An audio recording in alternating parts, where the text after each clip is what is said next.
Hello friends, स्वागत है आपका एक बार फिर से आपके अपने लीगल चैनल सोच पर हार में। दोस्तों, आज की इस वीडियो में एक मामले पे मैं बात करूंगा और इस प्रकार का ये पहला नहीं, कई सारे मामले पहले भी आ चुके हैं और इन चीज़ों को हमें समझना भी बहुत ही ज़रूरी है। देखिए, इस मैटर को स्टार्ट करने से पहले मैं आपको बताना चाहूँगा कि कल मैं किसी से बात कर रहा था और उनके ऊपर एक केस चल रहा था डोमेस्टिक वायलेंस एक्ट का।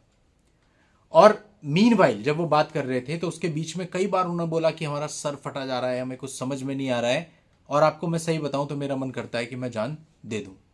अब इस पूरे वाक्य के अंदर केवल एक ही केस था, डीवी का केस। उसमें केवल मेंटेनेंस का ऑर्डर होता है, ना तो किसी को जेल होती है, ना किसी परिवार के बंदे को जाना पड़ता है, नथिंग। तो किस बात का हैरेसमेंट है आपको? तो अगर हमने उनसे ये कहा कि भाई ऐसा है कि आप और लोगों को देखो जिनके ऊपर 498 भी चल रहा है, 125 भी है, कंप्लेंट केस अलग से चल रहे हैं, डीवी केस भी है, फिर हाई कोर्ट सुप्रीम कोर्ट में अपीलें भी चल रही हैं, उनका क्या हाल होता होगा जरा छोटे से सिविल केस से इतना घबरा रहे हैं? तो इट्स ऑल अबाउट मेंटेलिटी। अगर आप मेंटेलिटी अपनी ठीक कर लेंगे, स्ट्रांग कर लेंगे, then you can fight. But अगर आपकी मेंटेलिटी वीक है और इस तरह से छोटे से केस से ही आप इतना परेशान हो जाते हैं कि साहब मैंने तो ये किया नहीं, उसने ये लिख दिया, तो इसमें आप क्या कर सकते हैं? ये तो दुनिया है, दुनिया कुछ भी आपको कह सकती है, दुनिया आपके बारे में कुछ भी गलत कह सकती है। तो क्या सर पकड़ के बैठ जाएंगे या अपने सिर को पीट लेंगे दीवार में या अपनी जान दे देंगे? ये तो कोई बात नहीं है। गलत तो दूसरा व्यक्ति कर रहा है। अब आप देखो, नॉर्मल लाइफ में ही कितने सारे लोग होते हैं जिन पे गलत इल्जाम लग जाते हैं, जिनको गलत जेल में जाना पड़ जाता है। तो इसका मतलब वो फाइट ना करें, वो इस प्रकार के विचार अपने अंदर भर लें। तो दोस्तों, ये पूरे तरीके से अपनी कमजोरी है और जब तक आप इस कमजोरी को दूर नहीं करेंगे तब तक आप ये मैट्रिमोनियल को फाइट कर ही नहीं सकते। फिर तो आप बहुत नुकसान कर लोगे। और ऐसा ही सेम एक मामला भी आया है उत्तर प्रदेश के शामली से। दोस्तों, आपको पता है आज के समय पत्नी और पति जब साथ में रहते हैं, और बहुत से मामले होते हैं जहां पर पति को ये पता चल जाता है कि पत्नी किसी के साथ अफेयर में, उसकी कोई चैट पकड़ ली, कोई और चीज पकड़ ली, तो अगर वो एक्चुअल में उससे बहुत प्यार करता है तो वो बर्दाश्त नहीं कर पाता। बहुत बार वो कोई गलत स्टेप भी ले लेता है। इस मामले में जो पत्नी थी वो अपने प्रेमी के संग चली गई और पति ने क्या किया, 4 बच्चे थे छोटे छोटे, चारों बच्चों के साथ यमुना जी में छलांग लगा दी। और ऐसा करने से पहले उसने एक वीडियो भी बनाया जो उसने अपनी बहन के साथ शेयर किया, जो कि सोशल मीडिया पर वायरल हो रहा है। अब आप लोग मुझे कमेंट करके बताना कि क्या ये उसने सही किया?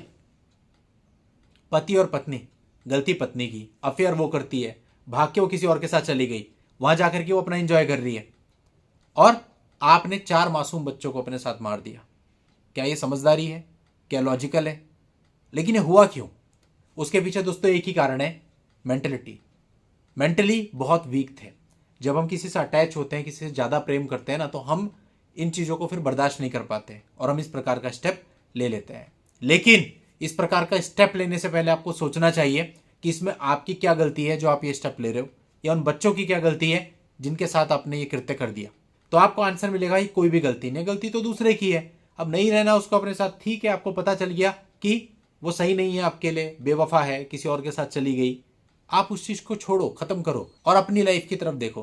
तो यानी कहने का मतलब है, प्यार मोहब्बत तक ठीक है कि आप किससे प्यार करते हैं, मोहब्बत करते हैं, लेकिन इतना भी अटैचमेंट नहीं होना चाहिए कि कोई दूसरा हमारे साथ गलत कर रहा है और उस गलत की वजह से हम इतने वीक पड़ जाएं कि हम अपनी ही जान दे दें।